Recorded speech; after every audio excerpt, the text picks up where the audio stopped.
So it's an unfortunate truth that the smartest members of the military go unnoticed. That is, while they're in the military doing their day to day job, to more importantly, when they're trying to transfer from that military service to a meaningful civilian career. Now, the reason they go unnoticed is because nobody even knows that their job even exists.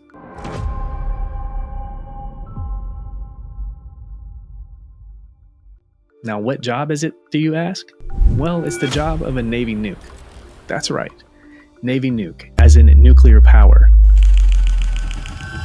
Nobody understands that aircraft carriers and submarines alike both have nuclear reactors on board that power the entire vessel. Becoming a Navy Nuke is no easy feat. They say it's the 1% of the 1%, meaning that out of the 1% of the people that can join the military, only 1% of those could actually qualify to become a Navy Nuke. And that highly specialized value should be transferred from the military world into the civilian. That's what I'm here for. For those of you that are new here, my name is Justin Woodall, and I've spent the last 10 years of my life as a Navy Nuke. I have recently transitioned from the military to the civilian world successfully, and I know firsthand what it's like to talk to dozens and dozens of companies that have no clue what it is that you did for a living and how you can bring that value from what you did to their company. And I found out that I wasn't alone.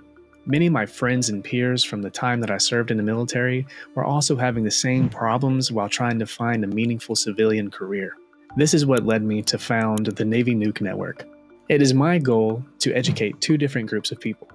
The first being Navy Nukes like me that are current or transitioning or previous Navy Nukes looking for civilian employment. The second group being companies that don't know who Navy Nukes are, but could benefit from the value that they bring from the military to their company. So, did you know that there were nuclear-powered submarines and aircraft carriers in the Navy? It's okay if you didn't. I didn't know either when I first joined the Navy. When I went to the recruiting office, the only two things that I said were, one, I wanted to make as much money as possible to be able to support my family. I was an early father. And two, I wanted to be able to be as far away from gunshots as I possibly could. So, I was put on a submarine as a Navy Nuke, and the rest is history. It's crazy that the Navy nuclear power program has been out of the public eye for so long. It's been around for over 70 years. The first nuclear-powered submarine was commissioned all the way back in 1954. Then after that, the first aircraft carrier was commissioned in 1961. I mean, it's been over 70 years of Navy nuclear power propulsion being the backbone of the Navy, and nobody knows about it. Let's dive deeper into who Navy Nukes actually are. First, you have to score really high on the aptitude test for the military. It's called the ASVAB, in conjunction with qualifying, mentally and physically. After that, you get processed through our military processing center. You then go to boot camp for however long boot camp is, and then from there you go to your actual training, where you're going to learn your job. For Navy Nukes, it can be anywhere from 18 months to 2 years. It's the longest schooling that we have in the Navy or any type of job, but there you'll spend time learning everything from mathematics, physics and chemistry, and nuclear theory, thermodynamics and electrical theory, INC equipment, and how propulsion trains work, everything like that, so that you can translate what you've learned there to an actual training unit where you can operate a nuclear power plant under instruction, so that you can have hands-on experience with that theoretical knowledge that you learn, and you put it together so that you can be a better operator once you get out to an aircraft carrier or a submarine. After you do that schooling in Charleston for that 2-year-ish period, then you're going to go to your actual command, which is going to be, like I said, the aircraft carrier or the submarine. You'll spend the next 4-ish years out there doing what you joined the Navy to do. It's important to note that the whole time you go through the nuclear power training program, there are no multiple choice questions. It's all essay-based questions, so that you have to show your understanding of the concept and all the different parts that go along with answering a question. You do that in school, and you have to do that in the fleet once you get out to the boat, because you have many, many, many exams that you have to take, not only monthly exams to keep your level of knowledge, but qualification exams so that you can qualify each different job that you have under your subset of your actual rating your job in the Navy as a Navy Nuke. So in order to go from the most junior job on the boat to the most senior job, there's dozens of different things you qualify in between that all have exams for them, oral and written. And then you have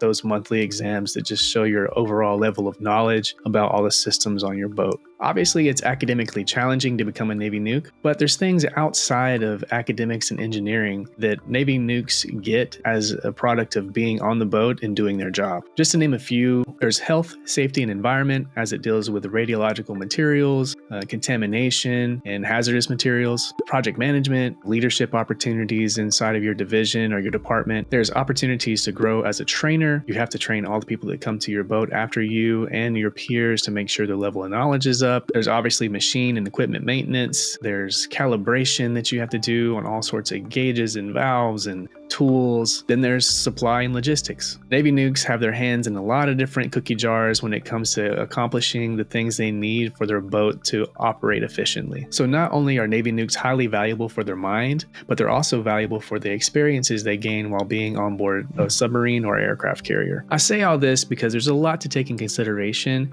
when you're writing a new resume or you're trying to think about what it is you want to do when you get out of the military. For me, I knew that I didn't want to work in nuclear power anymore, so I had to translate those skills that I learned inside the military and figure out how those could apply to something outside of the nuclear Navy. When it came time for me to find a job outside of the military, I faced a bunch of different problems because there's not really any formal training for Navy Nukes and like step-by-step guides to figure out what they need to do from the time they get in that window to the time that they get out of that window for transitioning into a civilian career. So I didn't know what to do. So I went to a whole bunch of different job fairs, talked to dozens of companies that didn't know who Navy Nukes were, and I just couldn't really find a good match. I went to online forums and online groups to try to seek out guidance or education or answers to my questions. But I had to sift through all these different threads of discussions just to find some type of answer that wasn't fully answered for me. Since I was encountering all these issues, I figured I might start something myself so that Navy Nukes could come and find those answers all in one place very easily. That's why I started the Navy Nuke Network. I want the Navy Nuke Network to be a place where Navy Nukes can all come to find those specific questions and the answers to those questions in an easy place and be able to identify those companies that they want to work for and easily find somebody to talk to at that company. So if you own a company or work at a company that are looking to hire highly specialized and qualified Navy Nuke veterans, or if you're a Navy Nuke veteran looking for a company that values you and your experience, please follow the channel, and I'll see you in the next video.